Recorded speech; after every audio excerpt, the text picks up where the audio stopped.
कुछ नहीं बताओ, प्लीज मुझे जाने दो, मुझे छोड़। नमस्कार, आदाब। मैं inspector Adil Khan, crime petrol Dastak में आपका स्वागत करता हूँ। जिस औरत का कत्ल हुआ उसका नाम डॉली सिंह था, और डॉली का कत्ल इसलिए हुआ क्योंकि वो मुजरिम का कोई गहरा राज जानती थी, कोई ऐसा राज जो कई निर्मम हत्याओं की वजह बनने वाला था। डॉली ने इस दस्तक को महसूस भी किया था, और उसके कत्ल के बाद मुजरिम का ये राज ही रह गया। और हैरानी की बात यह थी कि डॉली की मौत के 2 महीने बाद भी उसके कत्ल के बारे में किसी को कुछ नहीं पता था। लेकिन डॉली का कत्ल इस केस का आखिरी चैप्टर नहीं था। अब हमारे सामने मुजरिम का एक ऐसा चैप्टर आया जो भयंकर खून खराबे की तरफ इशारा कर रहा था।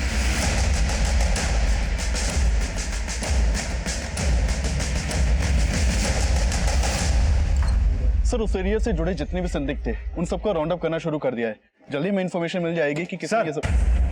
अभी एक कॉल आया मुझे। कॉलर से टिप मिली है कि अधिराज की जीवन शांति संस्था ने एक बहुत बड़े खून खराबे की प्लानिंग की है और हथियार एक घर में छिपाए गए हैं।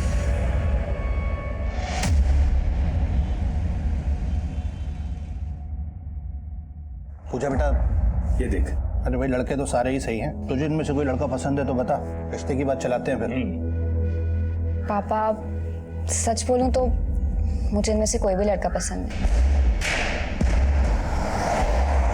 मैं बस इतना चाहती हूँ कि मेरा हस्बैंड एक गवर्नमेंट ऑफिसर, स्टेबल जॉब और सिक्योर्ड फ्यूचर। That's it. शादी में बहुत दहेज देना पड़ेगा। हाँ, इसका भाई तो कुछ करता नहीं, सब माँ बाप को ही तो देना पड़ेगा। अरे माँ, तुम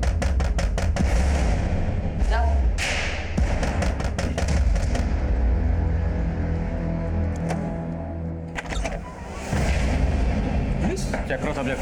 सर, क्या हुआ? सर्च वारंट है हमारे पास। सर बताइए तो हुआ क्या है? Search warrant? Sir, search warrant? Sir लेकिन बताएंगे कि हुआ क्या? अरे अरे अरे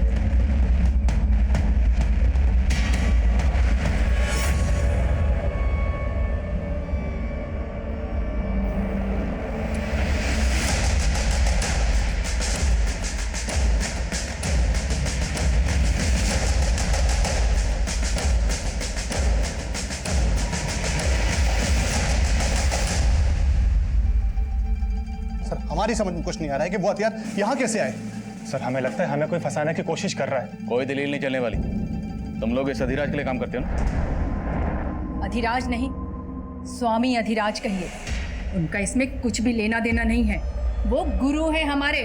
गुरु के शिष्य के घर में बंदूकें क्या कर रही हैं? बंदूकें घर में नहीं, घर के पीछे मिली है। कोई भी आके छुपा सकता है। ये हमारे गुरुजी और हमारे परिवार को बदनाम करने की चाल है किसी की। शहर की सुरक्षा का मामला, ऐसे नहीं जाने दे सकते। देखे अरे कहाँ? सर, हम लोगों ने कुछ नहीं किया। बराबर उनको। अरे ये सर, पक्का इस फैमिली पर अधिराज का राजयोग चल रहा है, पर वो तो क्लीन चिट लेकर बैठा हुआ है। क्या करें उसका? इनके बयान से वो भी हत्या चढ़ेगा। इनकी ऐसी कुंडली निकालो कि सफाई देने के लायक ही नहीं रहा। और उस कॉलर के बारे में पता करो जिसने हथियारों की टिप दी थी। हो सकता है उससे अधिराज के बारे में कोई इन्फॉर्मेशन मिले। यदि आप अपने घरों के मक्खी मच्छरों पर अहिंसा का प्रयोग शुरू कर दें तो क्या हो? आप हिंसा से तो बच सकते हैं, परंतु बीमारियों से आपको कोई नहीं बचा सकता। ठीक उसी तरह एक स्वस्थ समाज के निर्माण के लिए उन विनाशकारी तत्वों का नाश करना परम आवश्यक है जो कि सिर्फ हमारी शांति को भंग करने के लिए उत्पन्न हुए हैं। बोलो स्वामी अधिराज की! स्वामी अधिराज की!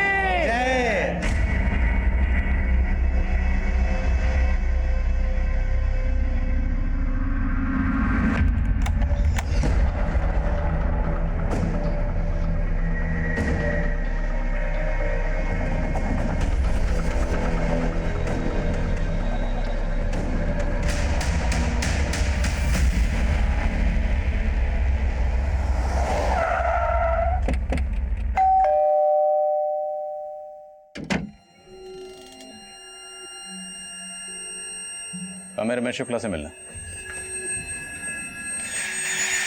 जी सर, बोलिए। मैं रमेश शुक्ला हूँ। रमेश जी, आपने जो फ़ोन करके हमें इन्फॉर्मेशन दी उसके लिए थैंक यू वेरी मच। एक मिनट सर, मैंने आपको कॉल किया? हाँ, आपने तो कॉल किया था मुझे। अच्छा बताइए कि आपको अधिराज की फॉलोअर फैमिली के घर में पिस्तौल्स होने की इन्फॉर्मेशन कहाँ से मिली थी? सर ये क्या बोल रहे हैं आप लोग, मेरी समझ में कुछ नहीं आ रहा है। और मैंने आपको कोई कॉल नहीं किया था। लेकिन मुझे जिस नंबर से कॉल आया वो आपके ही नाम पर इसी एड्रेस पर रजिस्टर्ड है। ये देखिए। सर ये एड्रेस तो मेरा है सर, लेकिन ये नंबर तो मेरा है ही नहीं। लेकिन रमेश जी 15 दिन पहले ये नंबर आप ही के डॉक्यूमेंट से खरीदा गया। आप इस्तेमाल नहीं कर रहे तो कौन कर सकता है?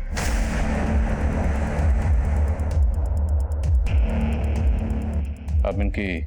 मैं इनकी वाइफ कीर्ति शुक्ला। कीर्ति जी, आप जानते हैं इस नंबर के बारे में?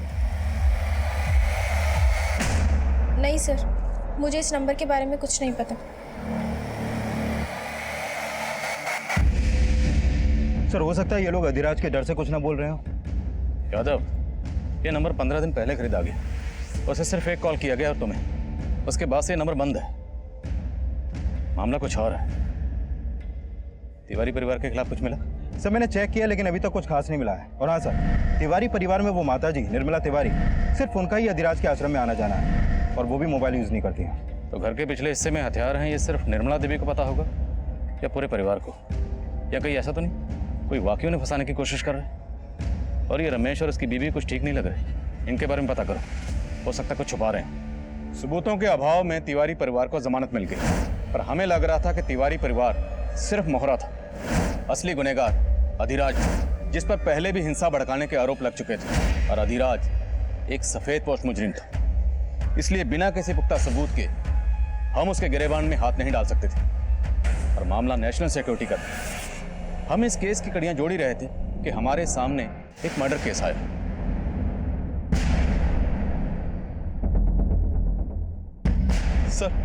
सर यहाँ आसपास के इलाके में कहीं भी सीसीटीवी नहीं है। लोगों से भी पूछताछ की लेकिन कुछ पता नहीं चल पाया।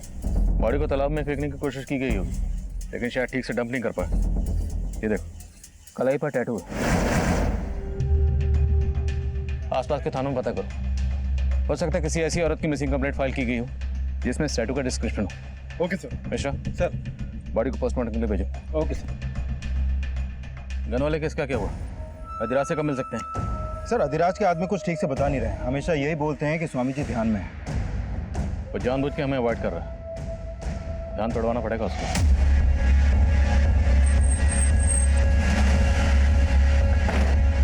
कहिए। अधिराज से मिलना। स्वामी जी भोजन ग्रह कर रहे हैं, अभी किसी से मिल सकते हैं। अरे मैंने आपसे कहा स्वामी जी भोजन ग्रह कर रहे हैं। अरे मैंने आपको कहा स्वामी जी भोजन ग्रह कर रहे हैं। देखिए, आने दो। आइए बैठिए, इनके लिए भी भोजन लगाइए। हम यहाँ खाना खाने नहीं आए, तेरी खुराक जानने आए। सुना तुम्हारी संस्था के लिए हथियार बन रहे हैं?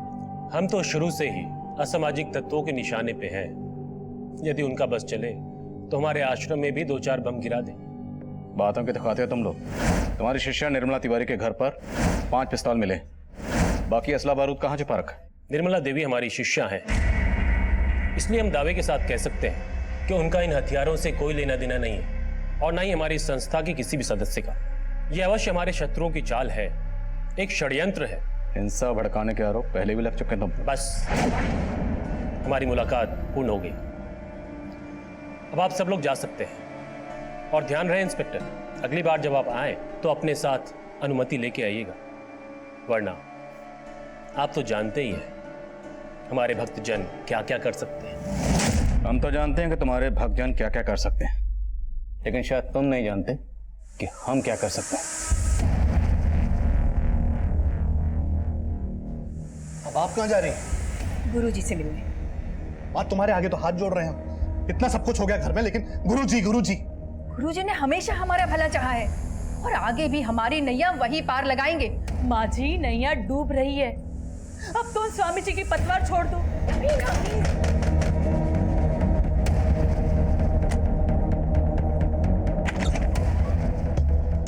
पुलकित जोशी, इंटेलिजेंस डिपार्टमेंट से। इंटेलिजेंस? देखिए, मैं जानता हूं कि स्वामी अधिराज की वजह से आप लोग पुलिस के रडार पे हैं, लेकिन अगर आप लोग हमारे साथ थोड़ा कोऑपरेट करेंगे तो मैं आपको इस मुसीबत से बचा सकता हूं।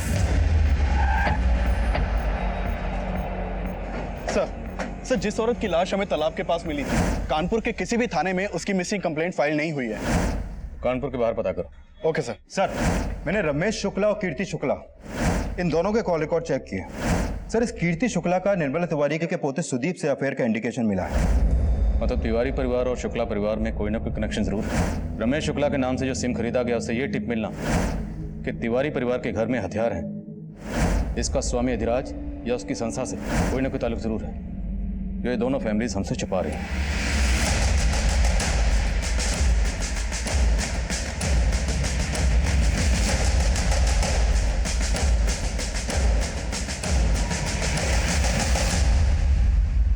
अगर आप लोग बोलेंगे, क्या आप लोगों में से किसी को भी उन पिस्टल्स के बारे में कोई जानकारी नहीं?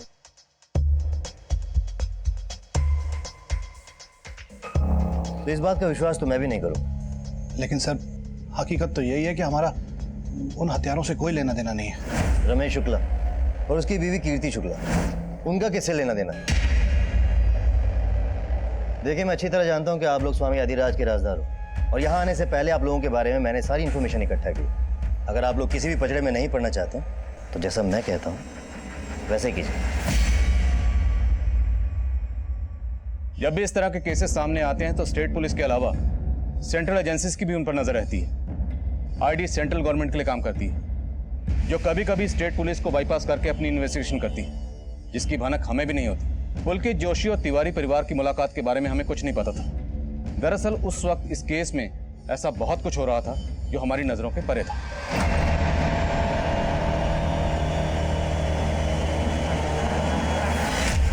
हाँ, मैं सुप्रिया का ब्रेन वॉश करने की कोशिश कर रही हूँ, पर फिलहाल सिचुएशन ऐसी है कि हमें सब्र करना ही होगा। हाँ, लेकिन मैं इतनी जल्दी उससे कैसे बात कर लूं? एक मिनट, दरवाजे पर कोई है, मैं बाद में बात करती हूँ।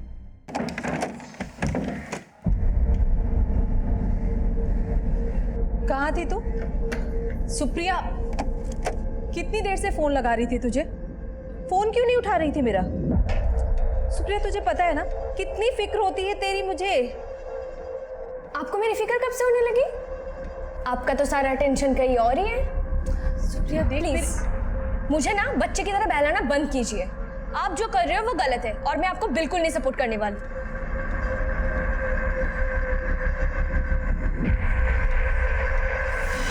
सर देखिए, कोई गलतफहमी हुई है आपको। सर देखिए, हम मानते हैं कि कीर्ति से हमारी फोन पर बातचीत होती थी, लेकिन पहले हमको आइडिया नहीं था कि वो इस हद तक जा सकती है। अब तो हमको पक्का यकीन हो रहा है कि ये सब उसी की करतूत है। क्यों? ऐसा क्या था? कीर्ति ऐसा क्यों करेगी? सर, कीर्ति से हमारा कांटेक्ट एक सोशल नेटवर्किंग साइट पे हुआ था। वो अपनी लाइफ से बहुत ही डिप्रेस्ड थी। फिर तो हमारी बातचीत होती थी सिर्फ, लेकिन उसके बाद हम मिलने भी लगे थे। रमेश से शादी करना मेरी जिंदगी की सबसे बड़ी गलती थी सुदीप। वो बहुत डोमिनेटिंग है, आए दिन मुझ पे हाथ उठाता। मैं तो परेशान हो गई हूँ उससे। तुम मुझसे डिवोर्स दे दो। देखो, मैं तुमसे शादी करने के लिए तैयार हूँ, अगर तुम हाँ कहो तो। सर, मैंने सोचा भी नहीं था कि वो मेरा प्रपोजल ठुकरा देगी। उसका तो इंटेंशन सिर्फ फिजिकल रिलेशन बनाने में था, इसीलिए मैं उसको अवॉइड करना शुरू कर दिया। लेकिन उसे तो ये भी बर्दाश्त नहीं हुआ। सुदीप, तुम मुझे अवॉइड करके बहुत बड़ी गलती कर रहे हो। गलती तुम्हारे करीब आकर की थी मैंने, लेकिन अब सब खत्म हो चुका है। आइंदा मेरा रास्ता रोकने की कोशिश मत करना। तुमने मुझे समझ क्या रखा है सुदीप? अब देखो मैं तुम्हारा क्या करती हूँ। सर, जरूर उस कीर्ति नहीं हमारे घर में हथियार छुपवा करके ये पुलिस केस में हम सबको फंसा करके हमसे बदला लिया है। किसने क्या किया वो हम देख लेंगे। तुम ये बताओ, तुम्हारे और कीर्ति के अफेयर के बारे में कीर्ति के हस्बैंड को पता था? नहीं सर, मुझे कोई आइडिया नहीं है कि कीर्ति का किसी के साथ अफेयर था। तुम्हें तो ये भी आइडिया नहीं कि तुमने अपने ही नंबर से फ़ोन करके मुझे टिप दी थी। सुदीप और उसकी फैमिली को फंसाकर अपना बदला लेना चाहते थे। सर, मैं आपको पहले भी बोल चुका हूँ कि मैं उस नंबर के बारे में कुछ नहीं जानता। और वो हथियार जो सुदीप के घर में छिपाए गए, उसके बारे में भी कुछ नहीं मालूम? नहीं सर, मेरा इन सब से कोई लेना देना नहीं है। तो फिर किसका लेना देना है? तुम्हारी बीवी का? नहीं सर, मुझे उस नंबर के बारे में कुछ नहीं पता। तुम्हारे पति के डॉक्यूमेंट्स तुम्हारे अलावा और किसके हाथ लग सकते हैं? अब या तो तुम कुछ छुपा रही हो या तुम्हारा पति। तुम्हारा पति जानता है ना तुम्हारे और सुदीप के अफेयर के बारे में? नहीं सर, रमेश को कुछ नहीं पता। और रही बात सुदीप की, तो वो भी कोई दूध का धुला नहीं है। वो मुझसे शादी सिर्फ इसलिए करना चाहता था क्योंकि उसकी पूरी नज़र मेरी जायदाद पर थी। वो मुझसे शादी करके अपनी बहन के लिए दहेज का बंदोबस्त कर रहा था। सर ये रमेश भी अपनी बीवी के लवर से बदला लेने के लिए उसको फंसवा सकता है, और ये भी हो सकता है कि कीर्ति वाकई में सुदीप के लिए ऑब्सेस्ड हो, पर सुदीप ने उसे घास नहीं डाली इसलिए उसने बदला लेने के लिए सोचा। हो सकता है सुदीप ऑब्सेस्ड हो, कीर्ति ने उसकी इंटेंशन भाप ली हो, और ये सुदीप कीर्ति को धमका रहा हो। स्वामी अधिराज की संस्था से हथियार जुटाना उसके लिए मुश्किल नहीं है। लेकिन सर अगर ऐसा है तो रमेश इस बात से इनकार क्यों करेगा कि उसकी आईडी से लिए गए नंबर से उसने फोन करके कोई टिप नहीं दी? तो मतलब कोई चौथा है जिसका गेम इन दोनों फैमिलीज को फंसाना है।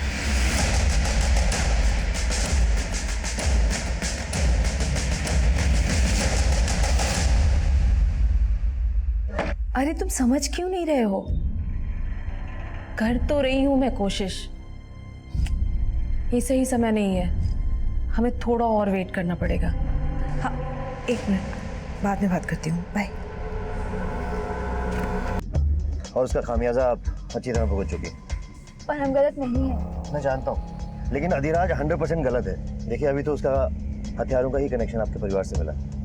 अगर अब भी आप लोगों ने मेरी बात नहीं मानी तो आप लोगों को कोई बचा नहीं पाएगा। पर इसमें मैं क्या कर सकती हूँ? मेरी बात कोई नहीं सुनेगा। आपका घर इसी गली में है ना? जी। देखिए सवाल सिर्फ आपकी बदनामी का नहीं, नेशनल सिक्योरिटी का सवाल, जो मैं आपकी फैमिली से एक्सपेक्ट करता हूँ, क्या मैं आपसे एक्सपेक्ट कर सकता हूँ? मैं क्या कर सकती हूँ? अगर आप आईडी की मदद करेंगे तो मैं आपको जरूर बताऊंगा कि आपको क्या करना होगा।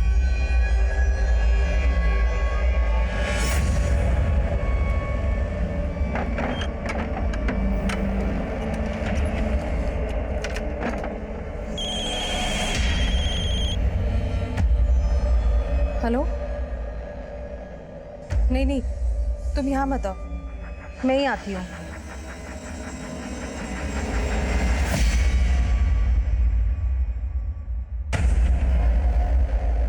सर इस औरत की पोस्टमार्टम रिपोर्ट के मुताबिक इसकी उम्र 25 से 28 साल के बीच की होगी, लेकिन सर कानपुर और उसके आसपास के एरिया में इस उम्र की औरत की कोई भी मिसिंग कंप्लेंट दर्ज नहीं हुई है। पर मौत की वजह है सफोकेशन। यस सर, और इस औरत की बॉडी पर कोई भी एक्सटर्नल इंजरी के साइन नहीं मिले हैं। इसकी मौत दम घुटने से ही हुई है। और हाँ सर, एक बात और, इस रिपोर्ट के मुताबिक ये औरत 1 महीना प्रेग्नेंट थी। प्रेग्नेंट? तो हो सकता है इस औरत की मौत के पीछे इसके पति या किसी जान पहचान वाले का हाथ, इसलिए इसकी मिसिंग कंप्लेंट फाइल नहीं की गई। पॉसिबल है सर। अब इसके हाथ पर ये जो टैटू है यही इसकी शिनाख्त का जरिया बनेगा। देखते हैं।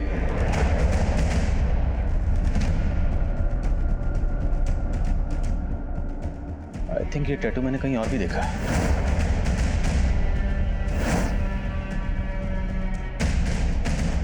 यस, कीर्ति शुक्ला की कलाई पर बिल्कुल ऐसे टैटू है।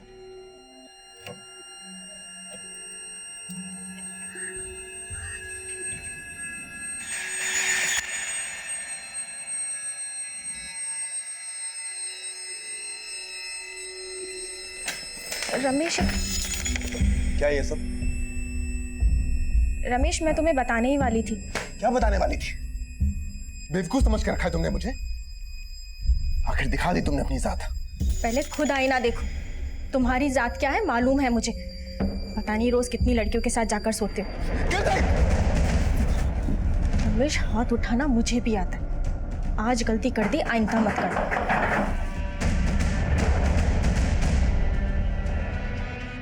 दरअसल ये लाश हमें एक तालाब के पास मिली। आप पहचानती हैं इसे? नहीं सर। इसे जानते हो सकता है तुमने इस लड़की को अपनी वाइफ कीर्ति के साथ कभी देखा हो। नहीं सर, मैंने इसे कभी नहीं देखा। पर आप ये सब मुझसे क्यों पूछ रहे हैं? क्योंकि इस औरत की कलाई पर बिल्कुल वैसे ही टैटू है जैसा आपकी कलाई पर। हाथ दिखाई। ये देखिए, फर्क सिर्फ इतना है कि इस औरत के हाथ में जो टैटू है उसमें ए लिखा है और आपके के। ये टैटू आपने कहाँ से बनवाया? याद नहीं है, बहुत टाइम हो गया है। याद नहीं मतलब? ये टैटू आपने कहाँ से बनवाया, आपको याद नहीं? हाँ सर, याद आया, गुलमोहर मार्केट से। गुलमोहर मार्केट में कहाँ से? शायद परम गैलरी। पता करो, शायद इस औरत ने भी वहीं से टैटू बनवाया हो जहाँ से कीर्ति ने बनवाया। और इस कीर्ति के कॉल रिकॉर्ड्स एक बार फिर से स्टडी करो। हो सकता है कीर्ति इस औरत को जानती हो पर हमसे छुपा रही। Okay sir.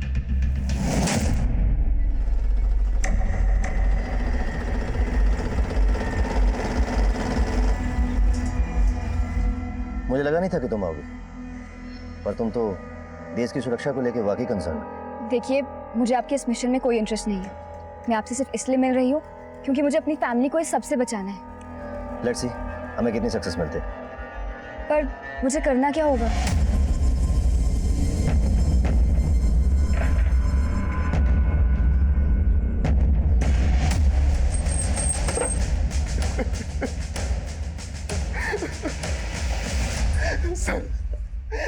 सर जब मैं घर आया तो दरवाजा लॉक था।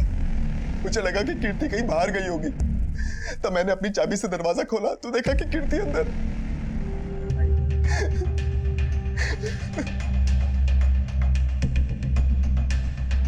गोली आर पार हो गई, पॉइंट ब्लैंक रेंज से शूट किया गया। तेरे लॉक तो एकदम ठीक है। मतलब घर में फोर्स्ड एंट्री का कोई निशान नहीं, लेकिन रमेश कह रहा था जब वो बाहर से आया तो ये लॉक बंद था। सर रमेश ने बताया कि ये चाबी कीर्ति की है जो घर से मिली, और ये चाबी रमेश की। कहीं रमेश दो चाबियों की कहानी तो नहीं बना रहा? नहीं सर, मैं झूठ नहीं बोल रहा। तो तुम्हारे और कीर्ति के अलावा ऐसा कौन हो सकता है जिसके पास तुम्हारे घर की चाबी होगी? क्योंकि घर में कोई जबरदस्ती नहीं घुसा, बाकायदा ताला खोल के घुसा। सर आपको तो पता ही है कि कीर्ति का सुदीप के साथ।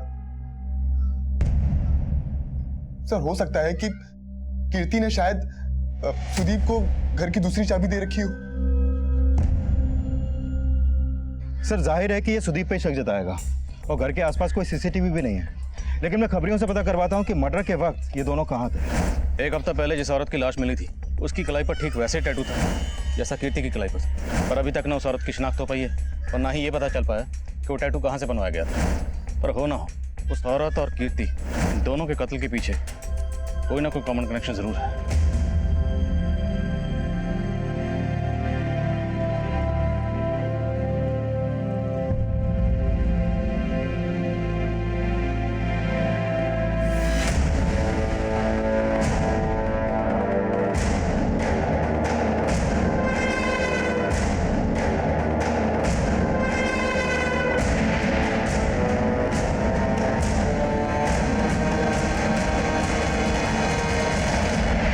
सर मैंने 200 से ज्यादा फैमिलीज की लिस्ट बनाई है जो स्वामी अधिराज को काफी मानती है।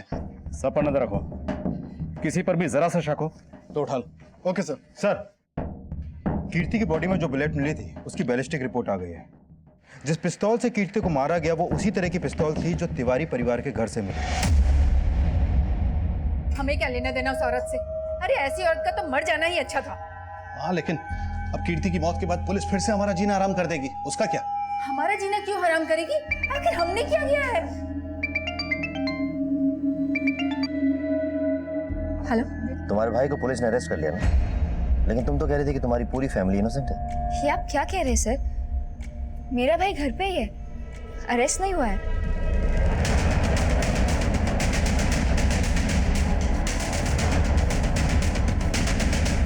लेकिन साहब, अरे क्या हुआ? ये क्या कर रहे हैं आप लोग? कहाँ ले जा रहे हैं?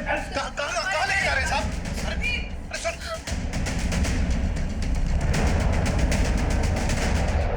सर देखिए कोई गलत फहमी हुई है सर, हम शरीफ लोग हैं सर। आप बिना वजह उठा के लाए सर। देखिए कीर्ति की मौत उसी तरह की पिस्तौल से हुई है जो तुम्हारे घर से बरामद हुई।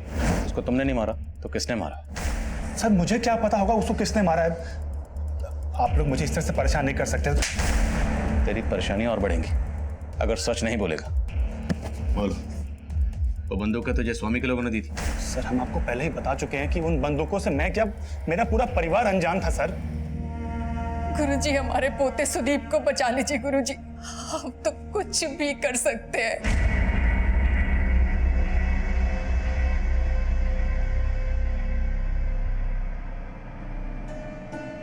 देखिए समय ठीक नहीं चल रहा है। हमारा सुझाव आपको यह है कि अपने समस्त परिवार को लेकर किसी दूसरे शहर चली जाइए। लेकिन गुरुजी, सुदीप वो तो पुलिस हिरासत में है। उसको बाद में देख लेंगे, समय आने पर उसका उचित समाधान निकालेंगे हम। परंतु इस समय आप बाकी परिवार वालों को लेकर दूसरे शहर चली जाइए। जी गुरुजी। कीर्ति की बॉडी का पोस्टमार्टम करने वाले डॉक्टर का कॉल आया था। उनका कहना है कि कीर्ति भी 1 महीना प्रेग्नेंट थी, ठीक इस औरत की तरह। और सर, इन दोनों औरतों के हाथ में एक ही पैटर्न का टैटू। सर, आपका अंदाजा बिल्कुल सही था, इन दोनों मर्डर्स का लिंक कॉमन है। लेकिन कीर्ति प्रेग्नेंट है, ये बात उसके पति रमेश ने हमसे क्यों छुपाई? सर, मैंने रमेश से पूछताछ की थी। उसका कहना है कि उसने बात इसलिए छुपाई क्योंकि उसे लगता था कि कीर्ति के पेट में जो बच्चा था वो उसका नहीं बल्कि सुदीप का था। सर वो रमेश झूठ बोल रहा है। अरे मेरा तो कीर्ति से 2 महीने पहले ब्रेकअप हो गया था, तो उसके पेट में 1 महीने का बच्चा वो मेरा कैसे हो सकता है? सर, ये अधिराज का चेला है, इतनी आसानी से नहीं उगलेगा।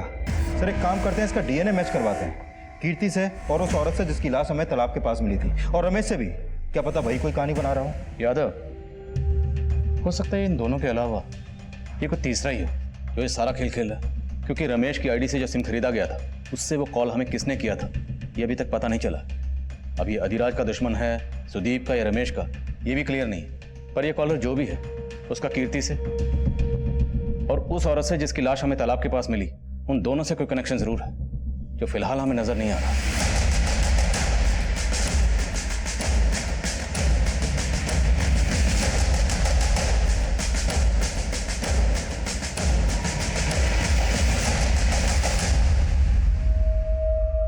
संभाल के लेके जाना और ऐसी जगह छुपाना कि किसी को भनक न लगे। पुलिस ने मुस्तैदी बढ़ा दी है। अधिराज के फॉलोअर्स में से हमने इसे 0 डाउन किया है। इसी ने तुम्हारे घर पे हथियार रखवाए थे। ये तो गौतम जी है, अधिराज जी के महंत। आश्रम के अलावा इसके किसी और ठिकाने का पता है तुम्हें? सर, हमने अधिराज के लोगों में से इस गौतम को 0 डाउन किया है। सर, खबरियों से पता चला है कि मेरठ से खरीदे गए हथियारों की डील के वक्त ये गौतम भी वहां मौजूद था। सर, इस गौतम का आश्रम के अलावा एक और ठिकाने का पता चला है। उठाओ इस गौतम। Okay sir.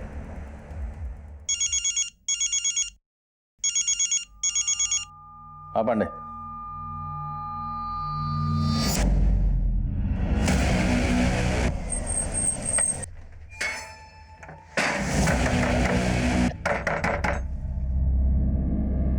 आसपास देखो, लगता है घर में नहीं है, शायद किसी ने देखा हो। सुदीप पुलिस कस्टडी में और हम दिल्ली जा रहे हैं। ये हम ठीक नहीं कर रहे।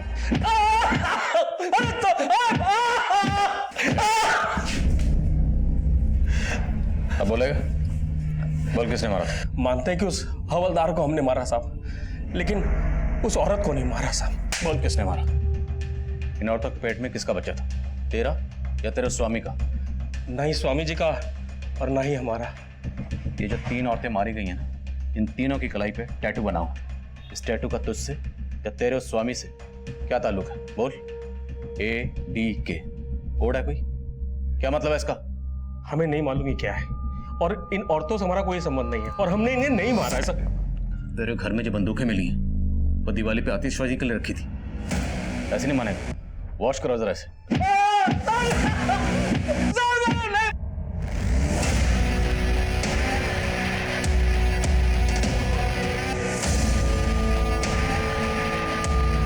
तेरे गौतम बहुत मोटी चमड़ी का है, बहुत तोड़ा फिर भी कुछ नहीं उगल रहा है। फिर एक काम करें, इसके स्वामी अधिराज को उठाएं। नहीं यादव, इस अधिराज को बिना पुख्ता सबूत के उठाना ठीक नहीं होगा। इसके फॉलोअर हंगामा करेंगे। सही वक्त का इंतजार। सर, वर्षा के घर पे जो मोबाइल मिला था उसे ऑन किया। वर्षा के नंबर से आखिरी कॉल विक्रांत नाम के आदमी को किया गया था। सर, इस वर्षा और विक्रांत के बीच में काफी लंबी बातें होती थी, लेकिन अभी विक्रांत का नंबर बंद है। वर्षा की बेटी? तो वर्षा की बेटी सुप्रिया का नंबर भी फोन में सेव था। उसे फोन किया तो उसने बताया कि वो जयपुर में है और वो यहाँ आ रही है। वर्षा ने जैसे लास्ट कॉल किया, क्या नाम बताया? सर, विक्रांत। विक्रांत मतलब V for Varsha, V for Vikrant.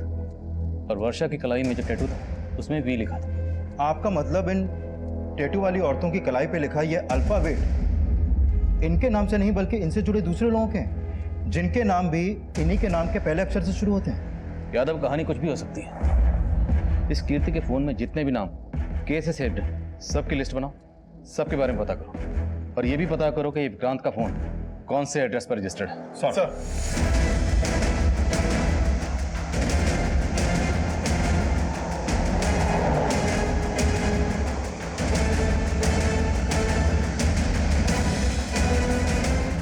Hello, Kanpur airport. Sir, Kirti के मोबाइल में 2-3 नंबर ऐसे हैं जो के से शुरू होते हैं। लेकिन कीर्ति की इन लोगों से उतनी बातें नहीं होती थी जितनी वर्षा की विक्रांत से होती थी। सर, वर्षा जिस नंबर पर कॉल करती थी वो नंबर विक्रांत का है ही नहीं। दरअसल वो नंबर इस डॉली सिंह के नाम पर सुभाष नगर के एड्रेस पर रजिस्टर्ड है। सर, ये photo mobile network service provider से मिला है। अगर वो नंबर डॉली का था तो वर्षा ने डॉली का नंबर विक्रांत के नाम से क्यों सेव कर रखा? सर, पता चला है कि कानपुर से दिल्ली जाने वाली एक फ्लाइट में बॉम्ब है और निर्मला तिवारी और उसका परिवार उसी फ्लाइट से दिल्ली जाने वाला है। इस खबर ने पूरे शहर में रेड अलर्ट कर दिया। हमने तुरंत एयरपोर्ट पुलिस को इन्फॉर्म किया कि जिस फ्लाइट में बॉम्ब होने की खबर है उसमें हमारी सस्पेक्ट तिवारी फैमिली ट्रैवल कर रही है। एयरपोर्ट पुलिस ने तिवारी फैमिली से पूछताछ की, लेकिन उनके लगेज में कुछ भी सस्पिशियस नहीं मिला और ना ही फ्लाइट में बॉम्ब था।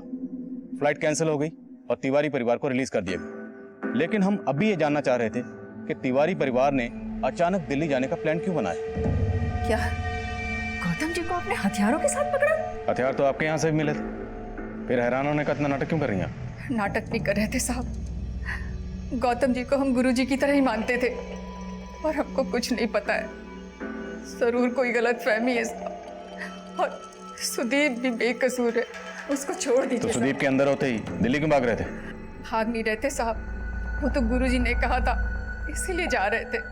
पूजा ने कहा था मत जाओ, लेकिन पूजा का सर, वो एयरपोर्ट में पूछताछ हुई थी ना हम लोगों से, वो पहले फ्री हो गई तो पहले निकल गई थी, पर अभी तक घर नहीं आई सर। घर नहीं? मत।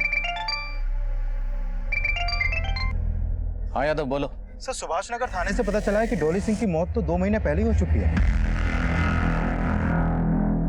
सर, 2 महीने पहले डॉली की लाश उसके घर के बाथटब में ही मिली थी और इसकी कलाई पर भी सेम इसी पैटर्न का टैटू था। डॉली सिंह और कलाई पे डी का टैटू। इसकी जिंदगी में डी वाला कोई है? इसका पति दीपक।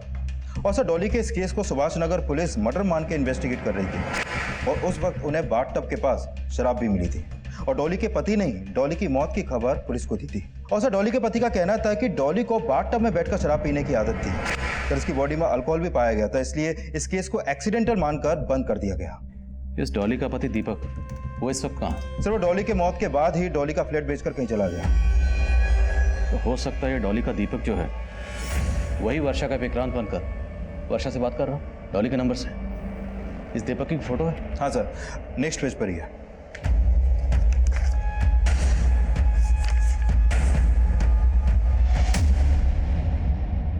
सर, मैंने मम्मी को बोला था कि आप विक्रांत से दूर रहो, वो अच्छा आदमी नहीं है। पर मम्मी उससे शादी करना चाहती थी, इसीलिए मैं मम्मी से दूर रहने लगी थी। कि यही है विक्रांत? हाँ सर, यही वो आदमी है जिसकी वजह से मेरी मम्मी ने सुसाइड किया है। डॉली का दीपक ही वर्षा का विक्रांत है, तो क्या कीर्ति का के और इस औरत का ए भी है? सर, ये आदमी इस औरत का ए है कि नहीं ये कह पाना मुश्किल है अभी, क्योंकि अभी तक इस औरत की कोई पहचान नहीं हो पाई है। लेकिन सुदीप कीर्ति से सोशल मीडिया से टच में आया था, तो हो सकता है कि ये आदमी भी कीर्ति से सोशल मीडिया के थ्रू मिला हो। सुदीप कीर्ति को भी अच्छी तरह से जानता था, तो हो सकता है सुदीप इस आदमी को भी पहचानता। सर, ये तो इंटेलिजेंस डिपार्टमेंट का एजेंट पुलकित जोशी, इंटेलिजेंस डिपार्टमेंट से। इसने हम लोगों को अपना मुखबिर बनने का ऑफर दिया था। क्या हुआ? क्या ढूंढ रही? वो मेरा फोन नहीं मिल रहा है, शायद आपकी गाड़ी में रह गया होगा। हो, एक्चुअली कार तो मैंने सर्विसिंग के लिए भेज दी, पर यू डोंट वरी, जैसी कार आएगी तुम्हारा फोन भी मिल जाएगा। ये आपके हाथ में टैटू मशीन है ना? एक्चुअली टैटू बनाना मेरी हॉबी है। क्या मैं तुम्हारे हाथ पे टैटू बना सकता हूँ? सर, पूजा अभी तक घर नहीं पहुंची और उसका फोन भी बंद आ रहा है। मतलब ये पुलकित अब पूजा का पी बन के है। उसका अगला टारगेट पूजा है। यादव, पूजा की लोकेशन ट्रैक करो, पता करो कि उसका फोन कहाँ स्विच ऑफ हुआ। हमें पूजा को बचाना है। Okay sir.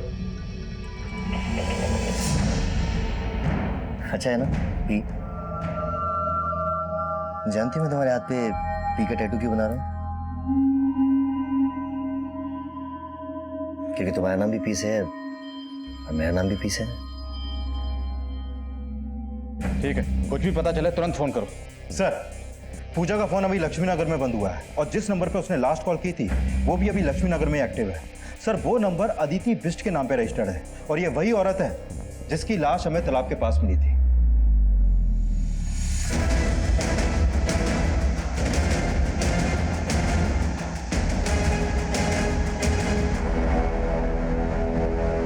It means you love me.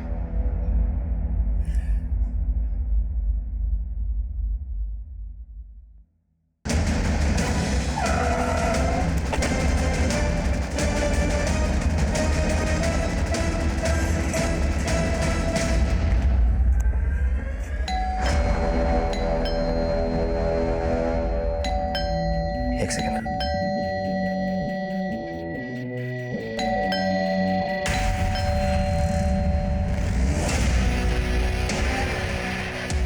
Vijay, gun लीजिए, गन लीजिए।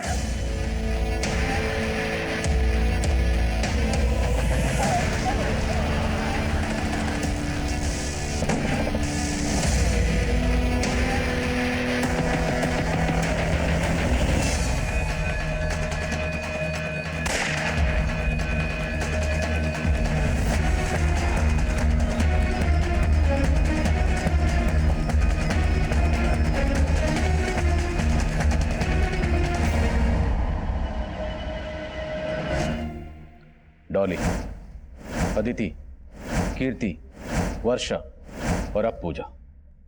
और कितनी लड़कियों की जिंदगी बर्बाद की तूने? 4 और, लेकिन मैं मारा नहीं था, मैंने छोड़ दिया था। और डॉली को उनके बारे में पता चल गया था। वो मुझे अंदर करवाना चाहती थी, इसलिए मैंने उसे ऊपर पहुंचा दिया। फिर डॉली के घर पे कब्जा करके उसे बेच दिया। अदिति को भी इसी मकसद से मारा? अदिति का तो अमन था, बहुत प्यार करती थी मुझसे, उसे मारना नहीं चाहता था, लेकिन वो बेवकूफ हमारे प्यार की निशानी चाहती थी। बच्चा, एंड आई हेट किड्स। और वर्षा से मैं उसका घर हासिल करना चाहता था, लेकिन वो अपनी बेटी के कारण शादी के लिए रेडी नहीं हो रही थी। और जब मुझे पता चला कि उसने अपना घर अपनी बेटी के नाम कर दिया, तो छोड़ दिया मैंने उसे, मारा नहीं। और उसकी मौत का जिम्मेदार तू ही है। तेरी वजह से डिप्रेशन में गई और उसने सुसाइड कर लिया। कीर्ति की जिंदगी में कैसे दाखिल हुआ? उससे मैंने सोशल मीडिया पे दोस्ती की, कमल बन के, और वो मेरे प्यार में से एंटी हो गई। और उसने मुझे सुदीप के बारे में सब कुछ बता दिया, और पूजा के बारे में भी, जिसकी शादी की दहेज के लिए सुदीप कीर्ति को फंसा रहा था। और फिर मैंने पूजा का मैट्रिमोनियल प्रोफाइल देखा। उसे देखती तो मैं उसके प्यार में पागल हो गया। पूजा की विश थी कि वो किसी गवर्नमेंट ऑफिशियल से शादी करे, और पता चला कि उसकी दादी अधिराज की परम भक्त है। फिर मैंने एक प्लान बनाया पूजा की जिंदगी में दाखिल होने का। कीर्ति के घर से रमेश के कुछ डॉक्यूमेंट चोरी किए और एक नया नंबर लिया, और पूजा के घर में वो हथियार छुपा दिए। अधिराज आप लोगों के रडार पे पहले से ही था, इसलिए मैंने आप लोगों को जानबूझकर उसकी टिप दी। हेलो पुलिस स्टेशन, मैं आपको कुछ हथियारों के बारे में बताना चाहता हूँ। और पूजा का परिवार फंस गया, और मौका मिलते ही मैं उनके परिवार से इंटेलिजेंस डिपार्टमेंट का एजेंट बन के मिला। पुलकित जोशी, इंटेलिजेंस डिपार्टमेंट से। मेरा मकसद सिर्फ पूजा को इंप्रेस करना था, लेकिन इसी बीच आपने कीर्ति को अदिति की फोटो दिखा दी और उसे मुझ पर शक हो गया। मुझे उसे मारना पड़ा। फ्लाइट में बम होने की खबर तूने दी थी ना? हाँ, तो क्या गलत किया मैंने? वो मुझे छोड़ के अपने परिवार के साथ दिल्ली जा रही थी। कानपुर एयरपोर्ट, कानपुर से दिल्ली जाने वाली फ्लाइट ARD 457 में बम। अब पूजा का अंजाम भी वही होता जो बाकियों का हुआ। ये तो किस्मत अच्छी थी उसकी, बच गई। अब सलाखों के पीछे जाएगा ना तो जिंदगी के लिए तरसेगा, और एंड में तुझे मिलेगी फांसी।